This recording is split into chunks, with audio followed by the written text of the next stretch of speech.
नमस्कार साथियों, मेरा नाम है आर के सिंह और आप देख रहे हैं संस्कृति आईएएस यूट्यूब चैनल। आज हम अपने इस एपिसोड में जिस टॉपिक की चर्चा करने वाले हैं वो टॉपिक है भू आकृतियों के विकास के नियंत्रक कारक, यानी जो फैक्टर्स कंट्रोलिंग लैंडफॉर्म डेवलपमेंट होता है उन्हीं की चर्चा आज हम अपने इस एपिसोड में करने वाले हैं कि आखिर वे कौन से कारक हैं जिनके कारण विभिन्न प्रकार के भू आकृतियों लैंडफॉर्म का निर्माण होता है, यानी उसके नियंत्रक कारक कौन है। और इसी के साथ हम ये भी देख लेंगे आखिर भू आकृतियाँ होती क्या हैं, इनका विकास क्यों होता है, उन कारकों को भी देखेंगे या वो कारण कौन से हैं उनकी भी चर्चा करेंगे। और इनसे जुड़े हुए जो अन्य तथ्य होंगे जो आपके परीक्षा में पूछे गए हैं या पूछे जा सकते हैं उन तथ्यों की भी हम चर्चा करेंगे। और एक दो भूगोलवेत्ता के जो स्टेटमेंट दिए गए हैं, जो वक्तव्य दिए गए हैं, वहाँ से भी कभी कभी प्रश्न पूछे जाते हैं या पूछे जा भी सकते हैं। तो एक दो भूगोलवेत्ता के जो स्टेटमेंट हैं उनकी हम चर्चा कर लेंगे और उसके बाद डिटेल में हम देखेंगे कि भू आकृति विकास के जो नियंत्रक कारक हैं वो कैसे प्रभावित करते हैं, उनकी हम चर्चा कर लेंगे। तो सबसे पहले तो हमें ये जानना होगा कि आखिर भू आकृति होती क्या है। तो सामान्य शब्दों में अगर हम देखें, सरल शब्दों में अगर हम कहें तो पृथ्वी की सतह का जो भूभाग है उसी का एक हिस्सा होती हैं ये लैंडफॉर्म या भू आकृतियाँ। या फिर ये भी कह सकते हैं कि पृथ्वी की सतह के जो छोटे से लेकर मध्यम आकार के विभिन्न त्रिविमीय संरचनाएं हैं, जो 3 डायमेंशनल जो संरचनाएं हैं उन्हीं को हम भू आकृतियां कहते हैं, लैंडफॉर्म कहते हैं। और इनकी अपनी स्वयं की कुछ विशेषताएं होती है। जैसे अगर हम बात करें तो अलग अलग भू आकृतियों की अपनी संरचना होती है, उनका अपना फिजिकल शेप होता है, यानी उनका अपना भौतिक आकार होता है। और यही नहीं, आकार के साथ सभी भू आकृतियों का अपना नेचर होता है, उनकी अपनी एक प्रकृति होती है। और ये सारे जो भू आकृतियां हैं ये किन चीज़ों का परिणाम है, तो जो विभिन्न भू आकृतिक प्रक्रियाएं हैं, जो अलग अलग भू आकृतिक प्रक्रियाएं होती हैं उन्हीं का परिणाम ये भू आकृतिक संरचनाएं हैं। तो ये हमने देख लिया कि भू आकृति होती क्या है और ये इसके नेचर क्या है या इसके फीचर्स क्या हैं। अब क्या है कि इसी पर जैसे हमने बोला था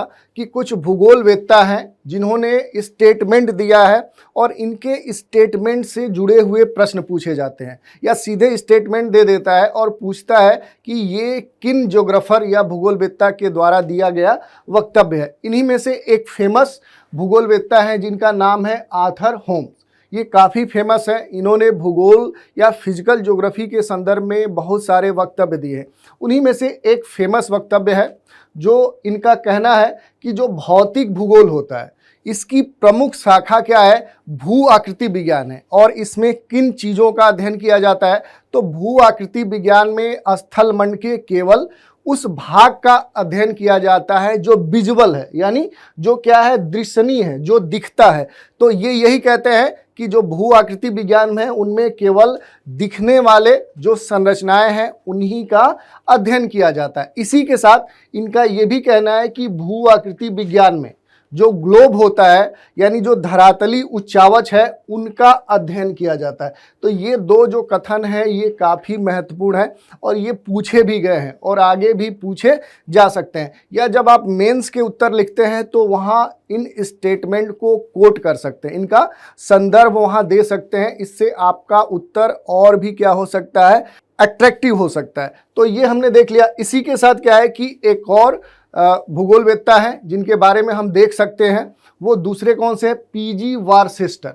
इनका क्या कहना है कि भू आकृति विज्ञान भूपटल के उच्चावच स्वरूपों का क्या करता है, व्याख्यात्मक वर्णन करता है। तो इनका कहना ये स्टेटमेंट है। इसी के साथ इनका ये भी कहना है कि भू आकृति विज्ञान स्थल मंडल से संबंधित है, यानी ये क्या है कि जो लिथोस्फीयर होता है उससे संबंधित है। और यही नहीं, ये स्थल मंडल के विभिन्न जो उच्चावच स्वरूप हैं उनकी विवेचना करता है, बल्कि इन स्वरूपों की उत्पत्ति और उनके विकास और उनके इतिहास की भी व्याख्या करता है।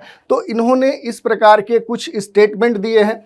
इन्हीं के साथ एक अन्य भूगोलवेत्ता है जिनके बुक्स आपने पढ़ी होगी, काफ़ी ये फेमस राइटर हैं ज्योग्राफी के, ए.एन. स्ट्रालर। आप इनका नाम पहले से सुना होगा।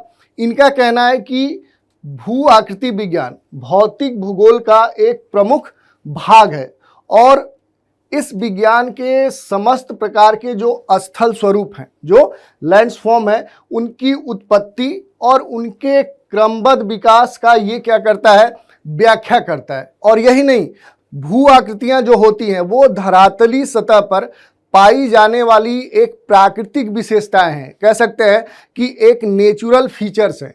और ये क्या है कि दीर्घकाल में होने वाली विभिन्न प्रक्रियाओं का परिणाम होती है। यानी अलग अलग, जैसे हमने बोला था कि अलग अलग जो प्रक्रियाएं होती हैं उन्हीं का ये क्या होते हैं, भू आकृतियां परिणाम होती है। तो जैसे अगर आप कभी भी जैसे क्वेश्चन में आंसर लिख रहे हो तो जहां आप कोट कर देंगे कि एन स्टालर के अनुसार जो भू आकृति की परिभाषा में अगर आप ये जोड़ देंगे कि जो भू आकृतियां होती हैं ये दीर्घकाल में होने वाली विभिन्न भू आकृतिक प्रक्रियाओं का परिणाम होती है, तो वहां आपका जो उत्तर होगा वो और बेहतर हो जाएगा। तो इस तरह से क्या है कि हमने देख लिया कि आखिर ये जो प्रमुख राइटर हैं इन्होंने जो कुछ प्रमुख स्टेटमेंट दिए थे उनकी हमने चर्चा कर ली। अब अगला जो हमारा टॉपिक या कह सकते हैं जो पॉइंट है कि जो भू आकृतियां हैं उनके नियंत्रक या उनके विकास के नियंत्रक कारक कौन से हैं। लेकिन कारकों को समझने से पहले हमें ये जानना होगा कि आखिर भू आकृतियों का जो विकास होता है, जो भू आकृतियां हैं,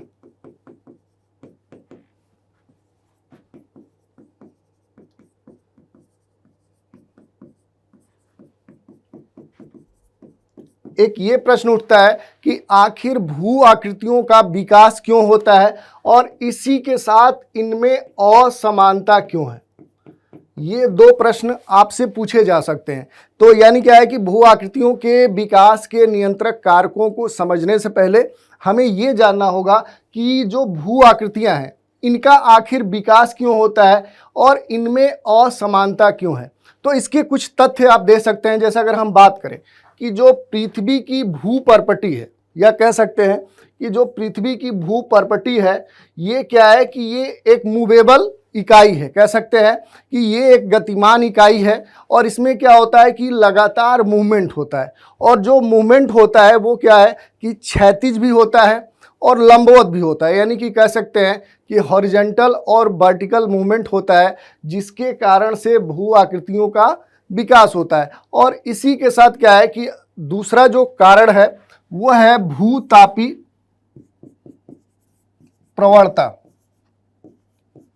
जो आप जियोथर्मल ग्रेडियंट पढ़ते हैं वो एक दूसरा कारण है जिसके कारण से विभिन्न प्रकार के भू आकृतियों का विकास होता है। और अगर हम बात करें कि इसका संबंध कैसे है कि भूतापी जो प्रवणता है इसके कारण क्या होता है, तो पृथ्वी के अंदर जो ऊर्जा उत्पन्न होती है वो सभी स्थानों पर समान नहीं होती है।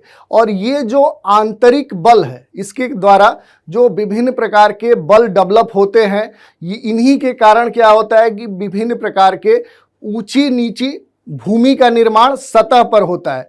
और इन्हीं को क्या हम बोलते हैं, भू आकृतियां, यानी लैंडफॉर्म बोलते हैं। और इसी के साथ एक अन्य कारण भी हो सकता है कि पृथ्वी की सतह पर बाहरी शक्तियों का प्रभाव होता है। जैसे अगर हम बात करें तो संचलन होता है, मूवमेंट होता है, अपक्षय होता है, अपर्दन होता है। तो इस प्रकार के क्या है कि विभिन्न प्रकार के जो बल हैं उनका प्रभाव होता है, जिनके कारण से विभिन्न प्रकार के भू आकृतियों का विकास होता है और इनमें क्या है कि असमानता पाई जाती है। और इसी के साथ अगर हम बात करें जो अगला कारण हो सकता है कि जो विभिन्न प्रकार के बल हैं, यानी जो आंतरिक बल है, जो इंडोजेनेटिक फोर्स है, जो बाह्य बल है, एक्सोजेनेटिक फोर्स है, इनकी जो तीव्रता होती है वो पृथ्वी की सतह पर अलग अलग होती है। और इनकी तीव्रता अलग होने से या कह सकते हैं कि इनकी मात्रा और तीव्रता के आधार पर या इनकी उपस्थिति के आधार पर ही क्या है कि भू आकृतियों का विकास होता है और इनमें असमानता पाई जाती है। तो इस तरह से क्या है कि हमने देख लिया कि विभिन्न प्रकार के भू आकृतियों का विकास क्यों होता है और इनमें असमानता क्यों पाई जाती है। अब अगला जो हमारा बिंदु है कि हम ये समझ लें कि भू आकृतियों के विकास को प्रभावित करने वाले कारक कौन से हैं? तो देखिए, इसमें जो प्रमुख कारक हैं उनमें क्या है कि जो पहला कारक है वो है चट्टान, या कह सकते हैं कि इसको दो तरह से हम देखते हैं। पहला क्या है कि भूगर्भिक संरचना। देखिए, वहाँ की जो जियोलॉजिकल स्ट्रक्चर है वो कैसा है, उसके आधार पर क्या होता है कि भू आकृतियों का विकास होता है। यानी जो वहाँ की भूगर्भिक संरचना है ये एक महत्वपूर्ण कारक है। जैसे अगर हम बात करें कि वहाँ कोई भ्रंश है, वहाँ कोई परत कैसी है, वहाँ ज्वाइंट्स कैसे हैं, वहाँ झुकाव कैसा है, वहाँ की रासायनिक संरचना कैसी है, वहाँ कौन सी विवर्तनिकी घटनाएं हुई हैं या क्रियाएं संचालित हैं, तो ये सारे कारक हैं जो भूगर्भिक संरचना के अंतर्गत हमें देखने पड़ते हैं। दूसरा जो कारक होता है वो जलवायु होता है और क्लाइमेट होता है। इसी के अलावा क्या है कि जो चट्टानी संरचना है, जो चट्टाने हैं वो भी क्या है कि भू आकृतियों के विकास को प्रभावित करते हैं। और फिर क्या है कि जो अपक्षय अपर्दन की क्रिया होती है वो भी क्या है कि एक प्रमुख नियंत्रक कारक है। और इसी के अलावा क्या है कि जो मानव की विभिन्न गतिविधियां हैं, जो ह्यूमन एक्टिविटीज होती है, वो भी क्या है कि भू आकृतियों के विकास को प्रभावित करते हैं। तो ये हमने देख लिया कि आखिर जो भू आकृतियों के विकास को कौन कौन से कारक प्रभावित करते हैं। अब इन्हीं कारकों को हम एक एक करके क्रम से देख लेते हैं। जैसे पहला जो कारक है वो है विवर्तनिकी प्रक्रिया, यानी भूगर्भिक संरचना के अंतर्गत अगर हम बात करें तो जो विवर्तनिकी प्रक्रिया होती है, यानी जो विभिन्न टेक्टोनिक प्रोसेस हैं, इसके अंतर्गत जो क्रियाएं होती हैं वो क्या है कि विभिन्न प्रकार के भू आकृतियों को प्रभावित करते हैं, यानी उनके विकास को नियंत्रित करते हैं। अगर हम विवर्तनिकी एक्टिविटी की बात करें तो पृथ्वी की जो स्थल मंडली प्लेटें हैं उनकी गति से इनका संबंध होता है, और इन प्लेटों की जो गति होती है, इनमें जो मूवमेंट होता है, उनसे क्या होता है कि विभिन्न पर्वतों, जो माउंटेन्स हैं, जो वैली हैं, जो प्लेटू हैं, इन्हीं के साथ विभिन्न प्रकार के भू आकृतियों का निर्माण होता है। अगला जो कारक है वो है जलवायु। तो जलवायु के बारे में हम देख लेंगे कि जलवायु कैसे एक खास नियंत्रक कारक है जो विभिन्न प्रकार की भू आकृतियां हैं। तो देखिए, जलवायु में क्या है कि विभिन्न कारक हो सकते हैं। जैसे अगर हम बात करें तो जलवायु में तापमान एक कारक हो सकता है, एक वर्षा हो सकती है, हवा हो सकती है, आर्द्रता हो सकता है। ये विभिन्न कारक हैं जो भू आकृतियों के विकास को प्रभावित करते हैं। और इसी कारण से जो जलवायु है उसको एक महत्वपूर्ण कारक माना जाता है भू आकृतियों के विकास को प्रभावित करने वालों में। और यही नहीं, किसी भी क्षेत्र की जो जलवायु है वहाँ के क्षरण एक प्रकार से प्रभावित करती है, यानी वहाँ जो क्षरण होता है उसका मूल कारण क्या होती है, वो जलवायु होती है, और जिसके कारण विभिन्न प्रकार के भू आकृतियाँ निर्मित होती हैं। जैसे अगर हम बात करें कि जहाँ पर उच्च वर्षा होती है, यानी अधिक वर्षा होती है, अधिक तापमान होता है, तो ऐसे क्षेत्रों में क्या है कि वहाँ अपक्षय, और अपक्षय में भी क्या है कि जो रासायनिक अपक्षय का दर होता है वो बहुत ही अधिक हो जाता है। और यही नहीं, वहाँ जैविक अपक्षय भी होने लगता है। तो इस तरह से क्या है कि यहाँ पर क्या है कि तापमान, वर्षा, ये जो कारक हैं जलवायु के, ये वहाँ प्रभावित करते हैं।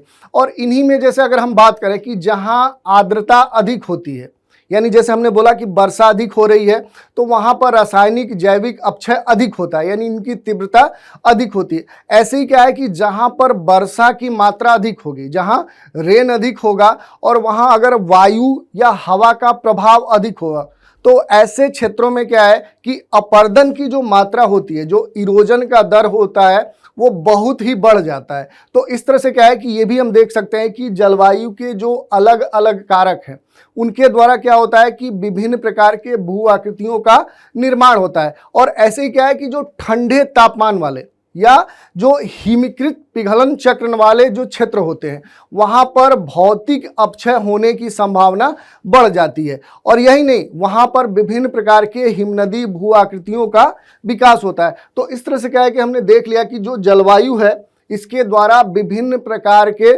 भू आकृतियों का निर्माण होता है। इन्हीं में क्या है कि एक प्रमुख कारक है चट्टान, रॉक। तो ये भी क्या है कि भू आकृतियों के विकास को प्रभावित करता है। और मूल रूप से क्या है कि इसमें यह देखा जाता है कि आखिर जो सेल है, जो रॉक है, उसकी संरचना कैसी है, यानी जो मूल चट्टान होती है, जो मूल चट्टान होती है उसकी संरचना, उसकी प्रकृति, उसके निर्माण पर भी क्या है कि ये होता है कि वो भू आकृतियों के विकास को प्रभावित करेगा। जैसे अगर हम बात करें कि चट्टानों का आकार कैसा है, जैसे अगर हम आकार की बात करें कि चट्टानों का आकार कैसा है, तो इसमें ये देखा जाएगा कि जो चट्टान निर्मित हुई है, यानी ये कह सकते हैं कि आकार और जो संरचना होती है, इसमें मूल रूप से हम देखेंगे कि चट्टान निर्माण में जो विभिन्न कण हैं, तो कणों का आकार कैसा है, वो कण छोटे आकार के हैं या बड़े आकार के हैं, तो ये भी निर्धारित करेगा कि चट्टान का साइज कैसा है, उसकी संरचना कैसी है। तो इसके आधार पर हम देख सकते हैं। और इसी के साथ कणों का जो बनावट है, ये भी क्या है कि ये महत्वपूर्ण हो जाता है चट्टानी संरचना या उसके आकार पर। और इसी के आधार पर ये देखा जाता है कि जो चट्टान है क्या वो अधिक कठोर है, वो बहुत ही हार्ड है, या फिर ये भी कह सकते हैं कि क्या वो नरम है, सॉफ्ट है। जैसे अगर हम कठोर चट्टानों की बात करें तो जो इसका उदाहरण क्वार्ट्ज हो जाएगा। तो क्वार्ट्ज क्या होता है, बड़ा ही कठोर होता है, हार्ड होता है। तो उसका क्या होगा कि आसानी से कटाव या अपक्षय अपर्दन नहीं होगा। लेकिन वहीं जैसे नरम जो चट्टानें, जैसे चूना पत्थर युक्त जो चट्टानें होती हैं, वो क्या होती हैं, बड़ा ही नर्म होती है और आसानी से उनका अपक्षय और अपर्दन हो जाता है। यानी ये जो क्रियाएं हैं बड़ी तेजी से होती हैं, जबकि वही जो क्वार्ट्ज है या जो कठोर चट्टानें होती हैं, वहाँ जो अपक्षय एवं अपर्दन का जो दर होता है वो क्या होता है, कम तीव्र होता है, यानी वो कम मात्रा में होता है। तो ये भी क्या है कि भू आकृतियों के विकास को प्रभावित करने वाला एक महत्वपूर्ण कारक है। इसी के साथ अगला कारक हम देख लेते हैं जो अपर्दन है। तो अपर्दन भी क्या है कि भू आकृतियों के विकास को प्रभावित करने वाला एक महत्वपूर्ण कारक है। और इसको हमने पहले भी देखा, जैसे हमने देखा कि कैसे पिछले चट्टानों का अपक्षय हो रहा है, अपर्दन हो रहा है, और उसमें विभिन्न प्रकार के जो कारक हैं जैसे वर्षा, तापमान, जल, वायु, हिमगलन, इनके द्वारा अपक्षय अपर्दन होता है। तो उस दौरान इसका प्रभाव होता है। यानी अगर इसको हम डिफाइन करने का प्रयास करें तो अपर्दन वह प्रक्रिया है जिसके द्वारा पृथ्वी की सतह पर जैसे वायु है, जल है, हिम है, जो आइस है, ऐसी प्राकृतिक प्रक्रियाओं के द्वारा क्या होता है, उसका क्षरण होता है। या कह सकते हैं कि अपर्दन पृथ्वी की सतह को आकार देकर विभिन्न प्रकार के जो भू आकृतियां हैं उनका निर्माण करती है या उनके निर्माण को प्रभावित करती है। जैसे कुछ उदाहरण की बात करें तो जो नदियां हैं या भूमि को अपर्दित करके क्या है कि विभिन्न प्रकार के घाटियां को बनाती है, यानी वैली का निर्माण करती हैं, गॉर्ज बनाती हैं, कैनियन का निर्माण करती हैं। तो इस तरह से क्या है कि अपर्दन भी एक महत्वपूर्ण कारक है। जैसे हमने बात किया कि जैसे जल है, वैसे ही क्या है कि वायु के द्वारा जो कारक है, यानी वायु अपर्दन के द्वारा विभिन्न प्रकार के भू आकृतियों का निर्माण होता है। जैसे अगर हम पढ़ते हैं कि विभिन्न यू आकार की घाटियां बनती हैं, तो ये क्या है कि वायु अपर्दन के द्वारा निर्मित होती है। तो ये हमने देख लिया कि अपर्दन एक महत्वपूर्ण कारक था, उसकी हमने चर्चा कर ली। इसी के साथ क्या है कि ये भी हम देख सकते हैं कि जो मानव गतिविधियां हैं, ये भी क्या है कि विभिन्न प्रकार के जो क्या है कि एक्टिविटी होती हैं, मानव गतिविधियां होती है। जैसे अलग अलग मानवों की गतिविधियां हैं, उनके द्वारा जैसे उत्खनन किया जाता है, माइनिंग की जाती है, वनों का बड़े स्तर पे कटाई होता है, यानी कह सकते हैं कि जो वन कटाव होते हैं, और इन विभिन्न प्रकार के ह्यूमन एक्टिविटी या कह सकते हैं विभिन्न अवसंरचनाओं के विकास के कारण क्या होता है कि किसी खास क्षेत्र में अलग अलग भू आकृतियों का विकास हो जाता है। तो इस आधार पे ये भी हम कह सकते हैं कि जो मानव गतिविधियां हैं ये भी क्या करती हैं कि भू आकृतियों के विकास को प्रभावित करती है। जैसे उदाहरण हम ले तो अगर खनन किया जा रहा है, माइनिंग किया जा रहा है, तो वहाँ बड़े बड़े क्या होंगे, गड्ढे निर्मित हो जाएंगे। अगर वनों का कटाई किया जा रहा है तो वनों का क्षरण होगा, और वहाँ पर क्या है कि जो ऊपर की मृदा होती है उसका अपर्दन होगा, उसका कटाव होगा, और इस प्रकार से क्या है कि उस क्षेत्र में नए भू आकृति का विकास होगा। तो इस तरह से हमने देख लिया कि जो मानव गतिविधियां हैं और इसके साथ जो अन्य कारक हैं उनकी हमने चर्चा कर ली।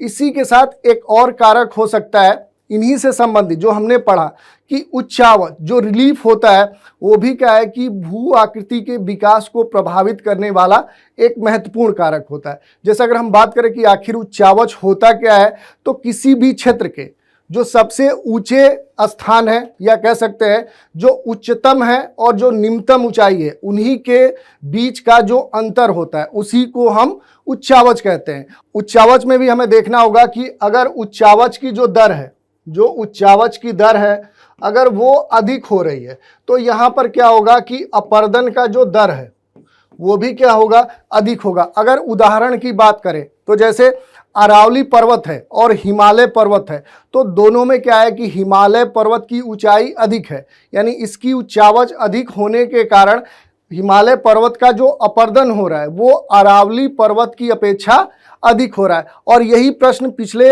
यूपीएससी ने पूछा था कि हिमालय पर्वत में भू आकृतिक विकास का जो दर होगा वो अरावली पर्वत पर होने वाले भू आकृतिक विकास के दर से अधिक होगा। तो इसका कारण यही है कि इनके उच्चावच में अंतर होने के कारण हिमालय पर्वत पर भू आकृति का विकास अरावली पर्वत से अधिक होगा। और यही नहीं, जहां उच्चावच अधिक होगा, अगर ये उच्चावच अधिक है, किसी स्थान पर उच्चावच अधिक होगा तो यहाँ पर जो गुरुत्वाकर्षण बल होता है, जो ग्रेविटेशनल फोर्स होता है, उसका मान भी क्या होता है, अधिक होता है।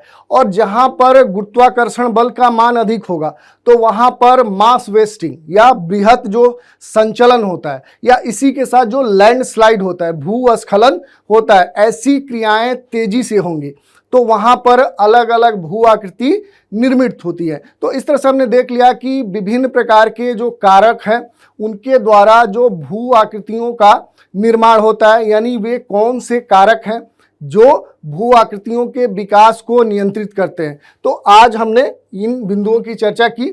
आज के इस एपिसोड में इतना ही। नए एपिसोड में नए टॉपिक के साथ फिर मिलेंगे, तो आप हमारे साथ बने रहें। इसके लिए धन्यवाद।